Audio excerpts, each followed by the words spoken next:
In die naam van die Vader, en die Seun, en die Heilige Gees. Amen. Gemeente, genade vir julle, barmhartigheid en vrede van God ons Vader, en die Here Jesus Christus, deur die werk van die Heilige Gees. Amen. Lof sing die Here, die ewige, sing tot sy eer. Ons sing die lied, en dan bly jy ook staan, dat ons ook die geloofsbelijdenis daarna doen.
Die Vader, die Almagtige, die Skepper van die hemel en die aarde, en Jesus Christus, sy eniggebore Seun, ons Here, wat ontvang is van die Heilige Gees, gebore is uit die Maagd Maria, wat gelei het onder Pontius Pilatus, gekruisig is, gesterf het en begrawe is, en ter helle neergedaal het, wat op die derde dag weer opgestaan het uit die dode, wat opgevaar het na die hemel, en sit aan die regterkant van God, die Almagtige Vader, vanwaar hy sal kom om te oordeel, die wat nog lewe en die wat reeds gesterf het. Ek glo in die Heilige Gees, ek glo in die heilige algemene Christelike kerk, die gemeenskap van die heiliges, die vergifnis van sondes, die opstanding van die vlees, en 'n ewige lewe. Here, dankie dat ons as u kinders ook u naam kan grootmaak, u lof besing, want Here, u is die Here van die Here.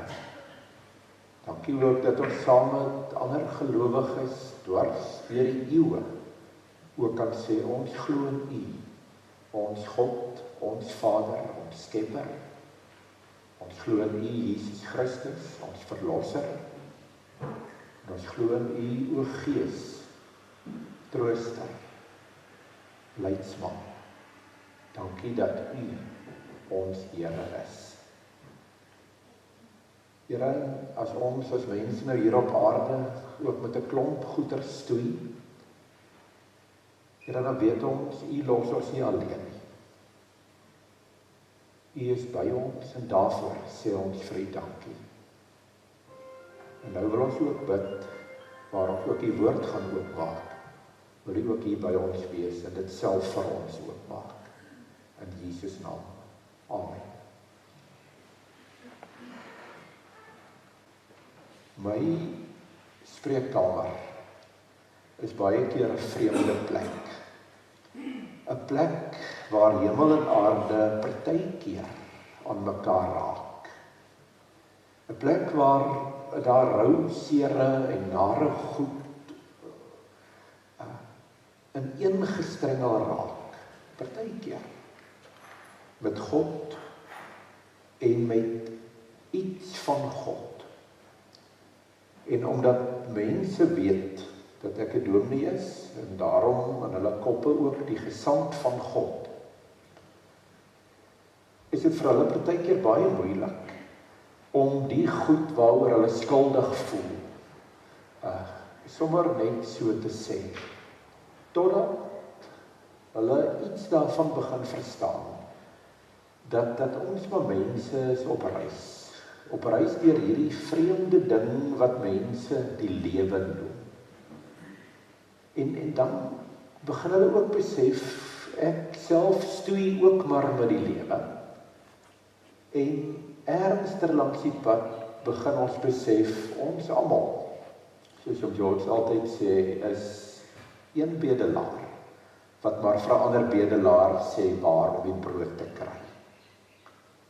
Nou, hierdie skuldgevoelens waarmee mense rondloop, is 'n pes van 'n ding. Want partykeer help dit vir jou om op die regte pad te kom. Partykeer, dan is dit die ding, en jy sal weet waarvan ek praat, is dit die ding wat sê, ek het regtig so droog gemaak, en ek voel so skuldig oor hierdie ding, dat ek in my lewe nie weer so wil voel nie. En dit hou vir my weg om dit weer te doen. Aan die ander kant is dit ook 'n verlammende ding, hierdie skuldgevoelens. Want dit kan ook my energie dreineer en net sê, dit help tog nie, what's the use? Ek het nou droog gemaak en niks help vir my regtig om dit, ek het dit nou gedoen, jy weet nou is ek skuldig. En om die saak moeiliker te maak, sê die slim mense, ons is almal geprogrammeer van klein tyd af met 'n binneprentjie. 'n Prentjie wat ek van myself het, party ouens, daar's 'n klomp prentjies.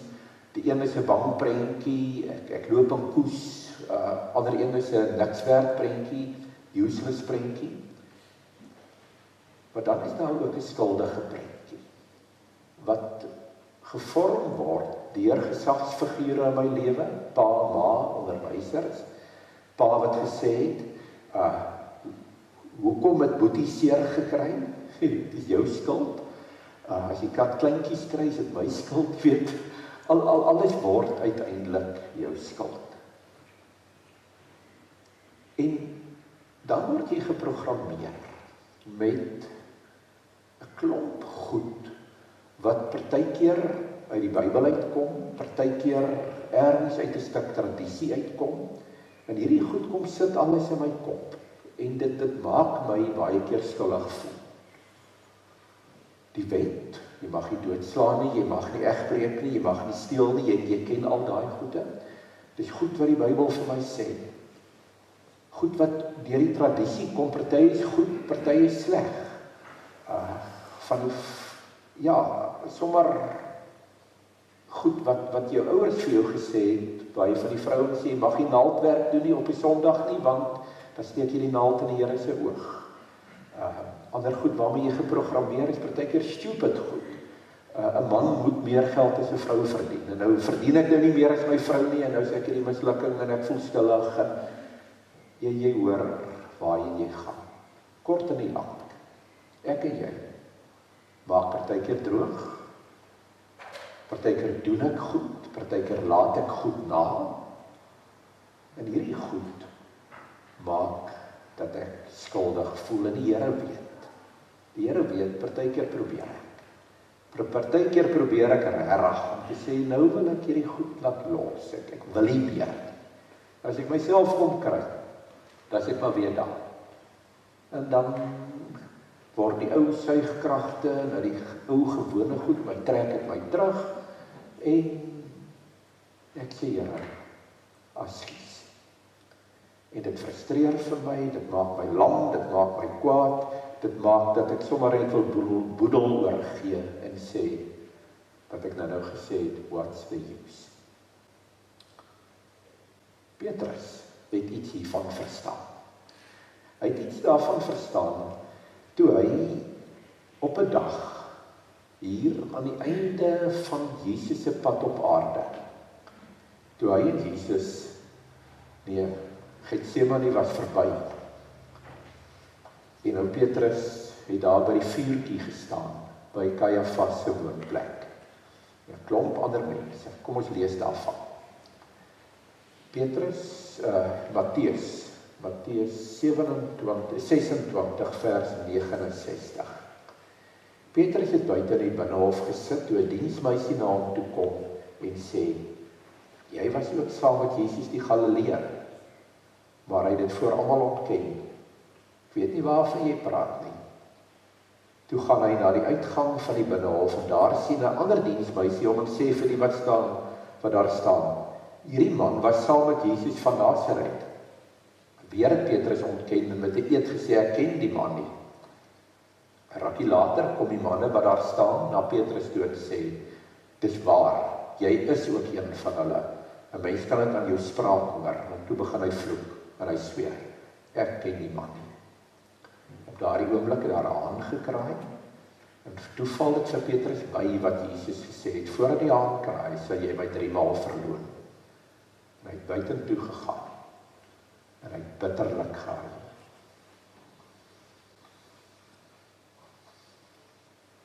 Ten spyte van Petrus se goeie voorneme om by Jesus te staan, het hy vir Jesus daar by die vuur in Kajafas se huis, of buite sy huis, het hy hom verloon. En toe kraai die haan, en Petrus besef wat hy aangevang het, en hy huil. En partykeer wil ek en jy ook huil oor die goed wat ons skuldig laat voel. Nou hierna verdwyn Petrus redelik uit Jesus se verhaal, tot en by die opstande. Wat tussen die haan se kraai en die opstande en Jesus in Petrus se kop gebeur het, kan ons maar net raai. Vermoedelik het hy redelik begin koes en begin wegkruip. En toe kom die berigte, daar het iets gebeur by die graf. En Petrus het gehardloop saam met Johannes en gaan kyk, en niks gekry nie, leë graf gekry. En toe kom die berigte deur, van die Emmausgangers, van die vroue, en uiteindelik, toe Petrus saam met die ander daar in die boventrek, en Jesus verskyn, maar dan gaan die verhaal nie oor Petrus nie, dan gaan dit oor Thomas. En Petrus so bietjie ernstiger daar op die agtergrond sit hy. Dat ons, hoe weet ons dat Petrus se lewe so bietjie weer by mekaar gekom het? Hy het op 'n dag vir sy maats, vir die disippels gesê, kom ons gaan vang vis. En hulle is uit, hulle gaan vis vang, niks gekry nie, jy ken die storie, tot 'n man daar van die strand af vir hulle skreeu, gooi bietjie die nette aan die ander kant uit. Uitgegooi, en hulle besef dis Jesus. En hulle is terug strand toe. Kom ons lees daarvan. Want hier op die strand gebeur daar 'n ding. Gebeur daar 'n ding met Petrus en met Jesus. Johannes 21.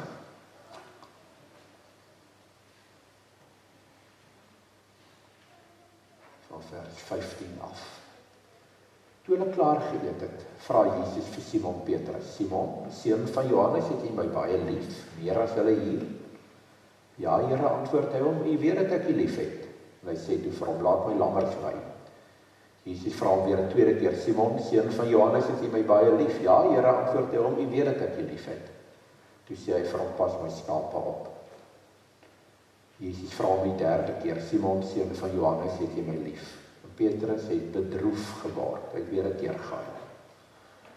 Omdat Jesus vir hom die derde keer gevra het, en hy het vir hom, het U my lief? En hy antwoord hom, Here, U weet alles. U weet dat ek U lief het. Hy sê toe vir hom, laat my skape wei, dit verseker ek, of kom ons lees net tot daai. Toe Jesus vir Petrus daar op die strand ingewag het hy een vraag gehad, wat hy vir Petrus wou vra. Petrus, het jy my lief?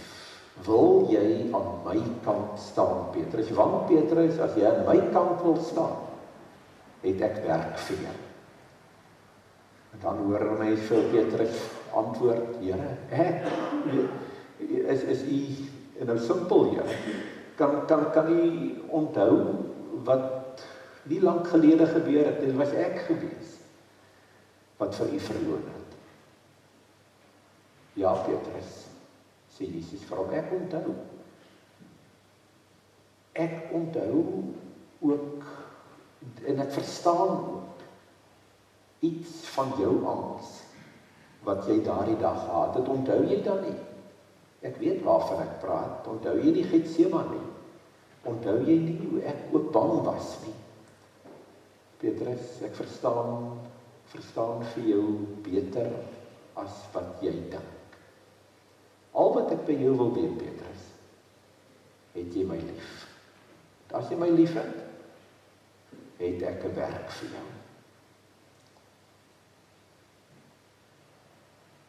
Jy sien, wanneer ons mense aan God dink, dan dink ons partykeer, hy bring goed oor ons pad. Maar wanneer God na ons kyk, dan, kom ek gebruik die beeld, dan kyk hy nie na ons soos wat ons na 'n vislyn kyk nie. Hoe kyk ons na 'n vislyn? Ons kyk hoeveel spanning 'n vislyn kan vat. Ons kyk hoeveel gewig die lyn kan vat, hoe lank hy vat voordat hy breek. Maar dis nie wat God met ons doen nie. Hy sit nie heeltyd en kyk waar dat ek droog maak. Hy sit nie heeltyd en kyk waarmee is ek nou besig dat hy my kan straf. Hy het vrede met die goed. Nee, miskien sê ek dit verkeerd. Hy is soos 'n pa wat kyk na sy kleintjie wat begin loop. Ons kleindogter is nou so op die punt om te begin loop.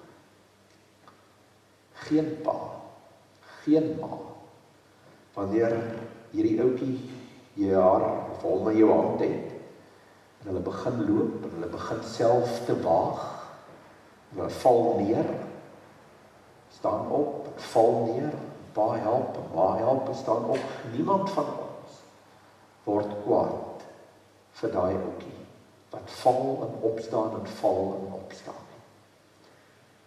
Niemand van ons word kwaad, as daardie Petertjie begin huil van seer kry en van frustrasie. God is daar, wanneer ek en jy opstaan en val en opstaan en val. Al wat God wil hê, is dat ek en jy, soos Petrus, nadat ons klaar gehuil het, sê, maar ek staan maar weer op, en ek probeer weer.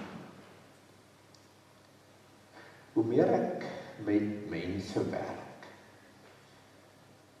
hoe meer raak ek daarvan oortuig, dat skuldgevoelens per se nie altyd goed vir ons is nie. Ja, ons moet skuldgevoelens hê, die Here het ons so gemaak, as jy nooit skuldgevoelens het nie, dan is daar allerhande sielkundige probleme. Maar skuldgevoelens is nie die motivering wat my help om te verander. Hoekom sê ek dit? Ek en jy weet, partykeer maak ons droog.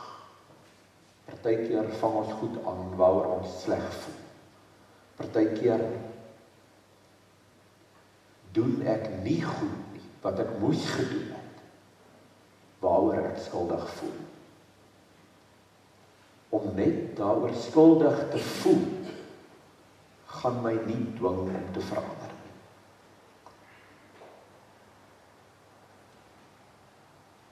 Daar's baie beter maniere om te verander, as deur skuldgevoelens te gebruik. As daar 'n ding is wat vir jou pla, as jy 'n ding aangevang het wat stupid was, as die ding jou ry, doen iets daaraan. Gaan sien jou dokter, kom praat met een van ons dominees, kry vir jou 'n mentor, gaan sien 'n sielkundige, doen iets. My skuldgevoelens per se gaan nie vir jou maak dat jy kan lewe soos wat God wil hê jy moet lewe nie. Die tweede ding wat ek wonder baie keer oor hierdie skuldgevoel ding, is wanneer hou dit nou op? Want wat jy sien, God het ons gemaak met skuldgevoelens, of dat ons skuldgevoelens kan hê. En dit is baie keer ook die manier hoe ons onsself straf vir goed wat ek doen of nie gedoen het. Maar nou tot wanneer? 'n dag, week, maand, 'n jaar? Jy sien, daar's nêrens iets ingebou in hierdie lewe wat vir ons sê tot hier toe nou en nie verder nie. En dan kry ek dit, dat mense vir jare en jare en jare en jare hierdie ding in hulle het oor iets wat hulle sou aangevang het of nie aangevang het nie. En dit glo ek met my hart is nie hoe die Here wil hê dat ons moet lewe nie. Martin Luther het gesê, as ek net my hart gehad het om my aan te kla, dan het ek my in 'n boom gaan ophang. As ek net myself gehad het, dan het ek wat my laat skuldig voel, het ek my in 'n boom gaan ophang. Maar uiteindelik gaan dit nie van myself afhang, nie van my hart afhang nie. Ek vermoed Johannes, toe hy die gebeurtenis daar op die strand saam met Jesus en Petrus gekyk het, was so aangegryp dat hy 'n vers geskryf het in 1 Johannes. Ek so my bril op, sit hom maar op my hand. Waar hy sê, selfs as ons gewete ons pla, moet ons onthou, God weet meer as ons gewete, want hy weet alles. Die ou vertaling sê, God is meer as jou hart.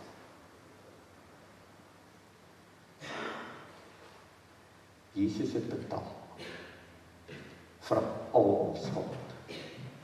Hy het betaal vir die goed wat jy aangevang het, of vergeetheid om te doen.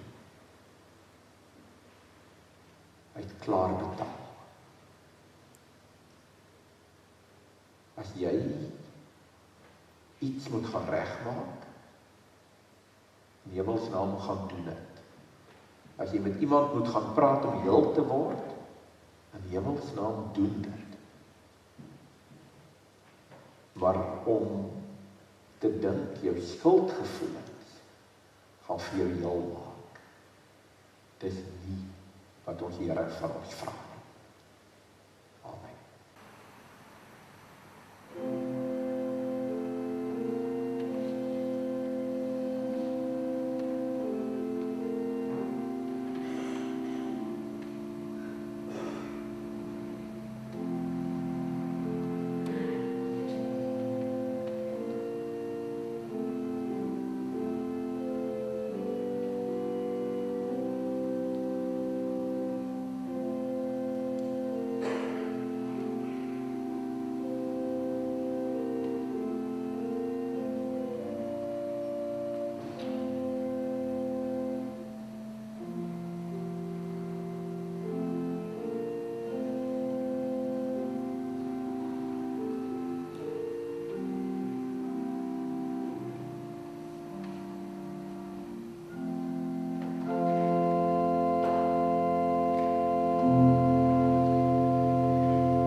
die wat die Here wil dien,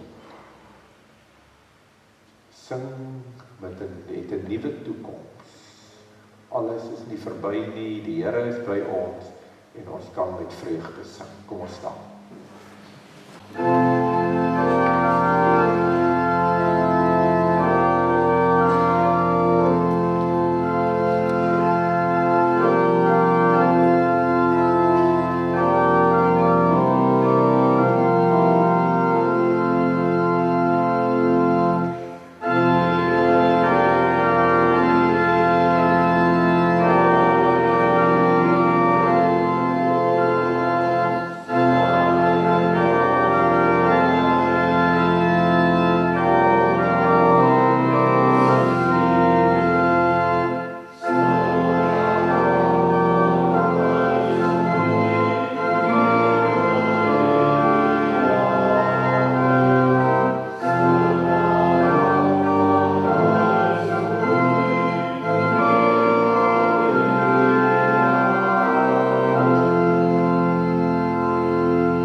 Van die Here.